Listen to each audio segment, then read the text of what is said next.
Bonjour à toutes et à tous. Merci Édouard. Donc, comme le disait très justement Édouard, nous sommes aujourd'hui présents pour faire entendre notre voix. Celle de toute une filière en danger. La filière des distributeurs grossistes en boissons. Notre groupe, l'Alsacienne de Boisson Bec Boisson, est entré dans le paysage alsacien depuis maintenant 88 ans. Nous sommes la 4e génération. Cela, non pas pour parler de nous, mais pour vous dire que pour la plupart des entreprises présentes aujourd'hui, nous parlons de sociétés familiales. Nous parlons de sociétés avec une histoire. Nous parlons de compétences et de savoir-faire transmis de génération en génération depuis près d'un siècle. Nous parlons également d'investissements financiers considérables depuis de longues années pour soutenir notre circuit du CHR, pour innover, pour développer nos entreprises et pour se réinventer tous les jours. Enfin, nous parlons et nous pensons à l'ensemble de nos collaborateurs et nos clients qui nous accompagnent chaque jour dans nos projets, qui ont confiance et qui croient en nos entreprises. Malheureusement, aujourd'hui nous sommes plus qu'inquiets. Notre filière est complètement oubliée par les différentes mesures de soutien de l'État, et ce malgré le combat acharné que nous menons chacun ici présent depuis plus d'un mois, plus de 2 mois, plus de 3 mois, pour défendre notre cause auprès de députés, auprès de sénateurs et autres ministres.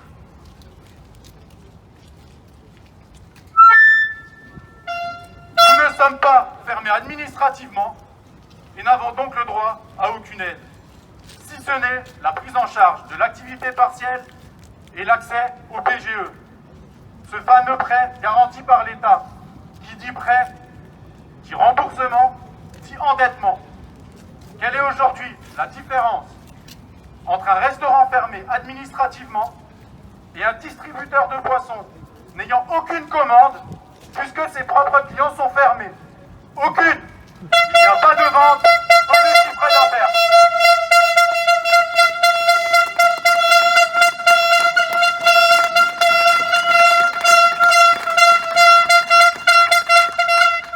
Nous sommes à l'arrêt complet, total. Et la survie de nos entreprises est aujourd'hui clairement en jeu. Nous revendiquons des aides et des soutiens immédiats pour assurer la pérennité de nos entreprises et continuer à servir, à soutenir et accompagner l'art de vivre à la française, à savoir nos propres clients. Merci à tous.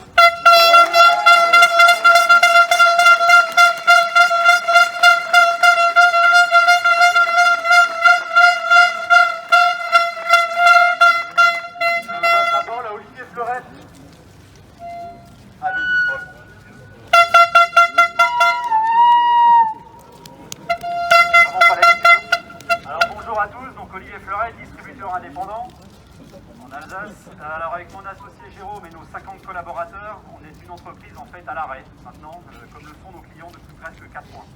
Alors on n'est pas là uniquement pour défendre nos clients bien sûr, mais également pour parler égoïstement de nous et de notre situation. Parce que nous n'avons pas les mêmes aides et ça c'est complètement intolérable. Alors certains diront que nous profitons du chômage partiel, c'est vrai. Mais par exemple pour une petite structure comme la nôtre, avec les 3/4 de l'effectif à l'arrêt, c'est pas loin de 30 000 € en fait de coûts à supporter cette année. 3/4 à l'arrêt, c'est quand même 30 salariés aujourd'hui qui nous soutiennent. Mais attendre d'être rassurés, comme nous, sur la capacité de notre entreprise à passer le cap, assurer leur job et leur avenir avec nous. Nous n'avons aucune visibilité sur ces dates de reprise, d'activité. Et ça, c'est insupportable, à la fois pour eux et pour nous. Nous ne savons plus quoi leur dire pour les garder motivés à rester dans notre entreprise. Chaque mois, à l'arrêt, comme on l'a souligné tout à l'heure, pour nos structures, c'est 120 000 € de charges fixes, incompressibles. Évidemment, on a signé un PGE, qui est la deuxième aide auquel on avait droit. Mais ça reste un prêt, et ce prêt augmente notre endettement. Ça limite notre capacité d'investissement pour développer notre activité et l'avenir, celle de nos clients.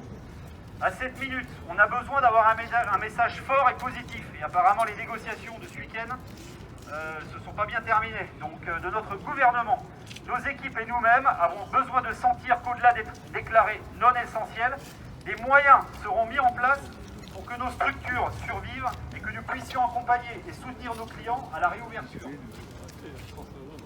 Je veux aussi parler de nos entrepôts, où sont stockées des boissons dont les dates limites de consommation vont être dépassées dans les prochaines semaines, et ce malgré les efforts et les solutions de nos fournisseurs et industriels pour nous aider. C'est un risque qui s'évalue à plusieurs centaines de milliers d'euros, qui se rajoutent au reste. À ce stade, juste un mot sur le silence insoutenable de nos assureurs, qui font partie de ces charges incompressibles, mais ne réagissent pas à la hauteur de la situation inédite que nous vivons. C'est pourquoi nous demandons pour toutes nos entreprises de distribution, quelle que soit la taille, le nombre de salariés, et cela sans condition, à bénéficier du fonds de solidarité à hauteur de 20% du chiffre d'affaires, comme nos clients CHR.